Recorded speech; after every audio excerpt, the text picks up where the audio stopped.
Good morning class. Deepan Chaudhary Mahavidyalaya से आज मैं आपके सामने बीए फर्स्ट सेमेस्टर में हमारा जो टॉपिक है वो है मेमोरी। आज हम मेमोरी को पढ़ने वाले हैं। तो मेमोरी में अगर हम बात करें तो जो स्मृति है, आप लोग मेमोरी वर्ड से हालांकि थोड़ा बहुत समझ सकते हैं। जैसे जो कुछ भी हम लोग अपने आसपास की चीज़ों में देखते हैं, सुनते हैं, समझते हैं, तो उसे हम याद जरूर कर लेते हैं, ठीक है। लेकिन ये भी नहीं जरूरी कि सारी मेमोरीज याद होती हैं, कुछ मेमोरीज हम भूल भी जाते हैं, ठीक है। तो अगर हम लोगों ने कुछ चीज़ें बहुत ही सही तरीके से याद की हैं तो वो हम लोग भूलते नहीं हैं, ठीक है। तो वो स्मृति है। तो स्मृति को हम लोग ऐसे बोल सकते हैं कि सामान्य भाषा में जो दिन प्रतिदिन की चीज़ों को जो हम देख रहे हैं, समझ रहे हैं, सुन रहे हैं, जी रहे हैं, वो सब हमारा स्मृति कहलाता है, ठीक है। तो हमारा जो टॉपिक है स्मृति, इसमें डेफिनेशन जो हमारी है तो उनको सबसे पहले देखेंगे। तो सबसे पहले मैकडूगल की जो डेफिनेशन है, ठीक है, 1958 की पहली डेफिनेशन ये है। तो इनके अकॉर्डिंग इनका कहना है कि अतीत की घटनाओं और अनुभवों, क्या अतीत की घटनाओं और अनुभवों से, नहीं सर, ठीक है। तो अगर हम लोग बात करें तो मैकडूगल के अकॉर्डिंग, मैकडूगल का कहना है कि जो हमारी अतीत की घटनाएं होती हैं और जो हमारे अनुभव की कल्पना हम लोग करते हैं, जो भी हम लोग याद करके रखते हैं, वो सब हमारी स्मृति होती है, ठीक है। नेक्स्ट है वुडवर्थ की डेफिनेशन 1948 की। उनका कहना है कि जो कुछ भी हम लोग सीखते हैं, ठीक है, उसका जब हम दोबारा से भविष्य में जब प्रत्यक्ष प्रयोग करते हैं, जैसे आज मान लो हम कोई चीज याद करें तो भविष्य में जब भी हमें जरूरत पड़ेगी उस स्मृति की तो हम लोग याद कर लेंगे, तो वो हमारा क्या है, वो हमारी स्मृति है। नेक्स्ट है ब्रूनो की डेफिनेशन। ब्रूनो ने 1980 में डेफिनेशन दी थी। इनका कहना है कि स्मृति एक मानसिक क्रिया है। मानसिक क्रिया मतलब मस्तिष्क में चलने वाली क्रिया, ठीक है। ऑब्वियस है, इन्वायरमेंट में तो चलती नहीं है, आपके ब्रेन में ही चलती है प्रोसेस ये, ठीक है। तो इसमें हम क्या करते हैं, सूचनाओं को कूट संकेतीकरण करते हैं, फिर उनको सुरक्षित करते हैं, संचयन करते हैं, और जब समय पड़ता है उसको याद करने का तो उसको दोबारा से याद भी करते हैं, ठीक है। इसके बाद नेक्स्ट डेफिनेशन है हेलगार्ड की और एटकिंसन की। तो इन्होंने 1967 में डेफिनेशन दी है।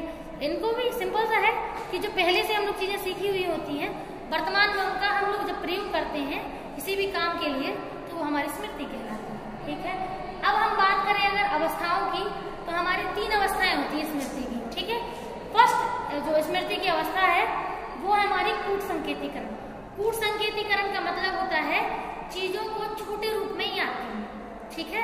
जैसे अगर हम आपको 6 पेज दें याद करने के लिए तो आप 6 को 6 पेज के रूप में याद नहीं कर पाओगे।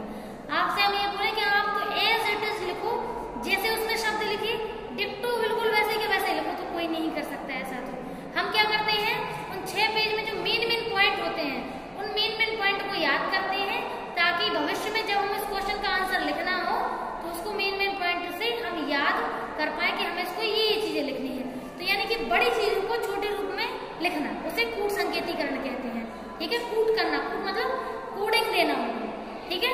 कभी हम लोग अगर किसी चीज को याद करना है तो कभी अपनी डेट ऑफ बर्थ से, कभी अपने लाइफ के किसी इवेंट से ऐसे जोड़ के अगर याद करते हैं तो चीजें भूलते नहीं है, ठीक है। स्मृति स्ट्रांग बनती है। तो पहले हम छोटा करते हैं, उसके बाद दूसरा स्टेप है संचयन। संचयन मतलब सुरक्षित करना। तो जब हम लोग छोटा कर लेते हैं तो बार बार याद करते हैं, तो बार बार याद करने के बाद हम लोग उसकी क्या कर रहे हैं, उसको सेव कर लेते हैं, तो वो होती है स्टोरिंग, यानी कि संचयन करना।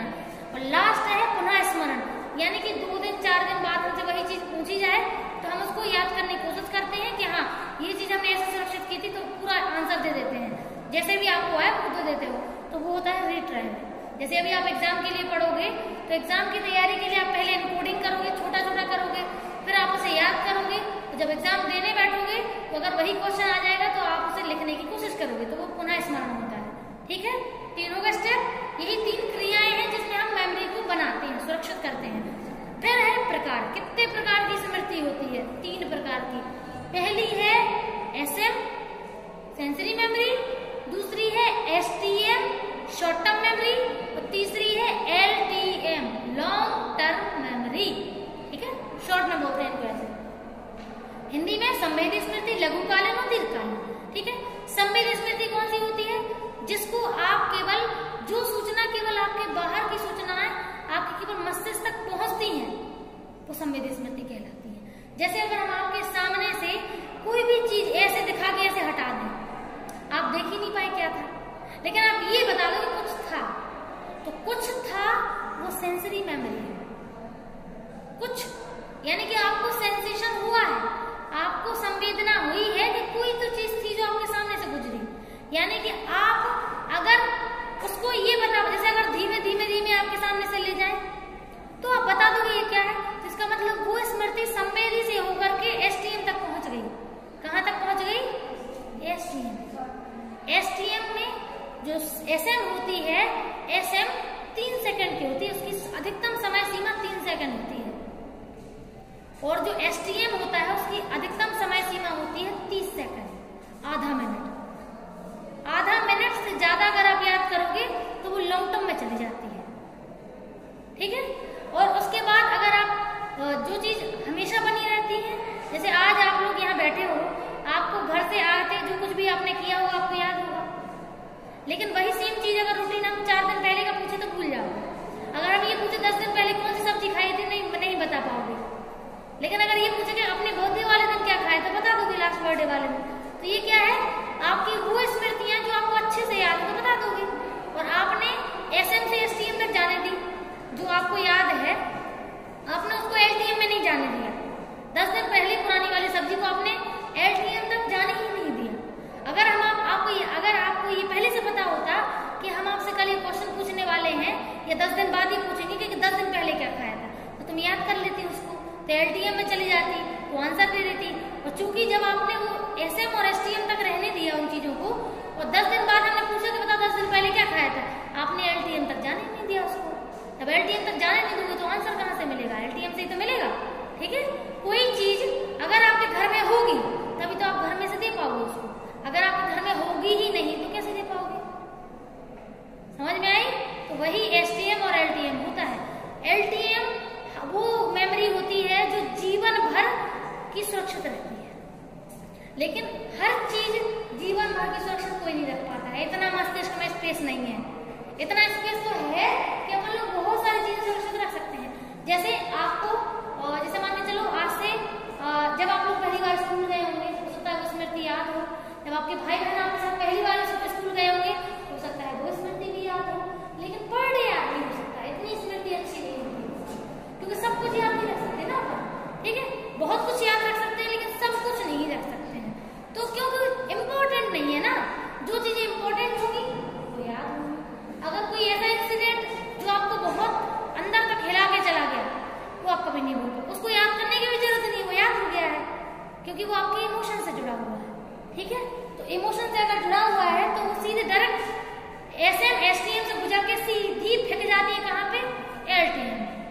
और अगर एलटीएम में कोई चीज गई ही नहीं है तो लौट के भी नहीं आएगी, ठीक है। तो ये चीज, तो एलटीएम हमारे पूरे जीवन भर की स्मृति को याद रखती है। तो आज से 10 साल पुरानी अगर कोई चीज पूछे तो बता दोगे तो एलटीएम में थी, ठीक है। एसटीएम में क्या होता है? एसटीएम में अभी करंट में जो चीजें आपके दिमाग में है एसटीएम है, जो चीजें अभी आप सोच रहे हो वो एसटीएम है, याद करने की कोशिश कर रहे हो वो एसटीएम है। अगर आप सोच रहे हो कि आपको याद करना है कि मेमोरी की अवस्थाएं कितनी होती है और मेमोरी कितने प्रकार की होती है, तो क्या है आपके पास? एसटीएम।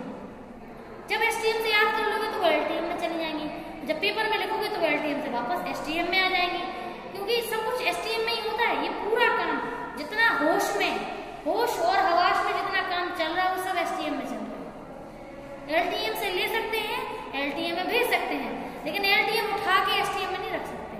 कैसे रखोगे? ये थोड़ी ना है।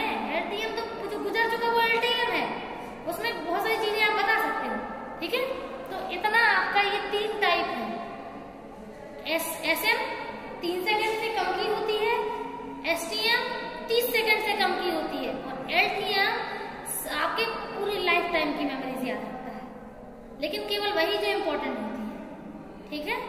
जैसे आपके ऑफिस का पहला दिन, जैसे हमने कभी ट्यूशन पढ़ाना शुरू किया तो पहला डे हमें आज तक याद है, कितना टफ था हमारे लिए, हमें ऐसा लगता था नहीं कैसे पढ़ा पाएंगे, ठीक है।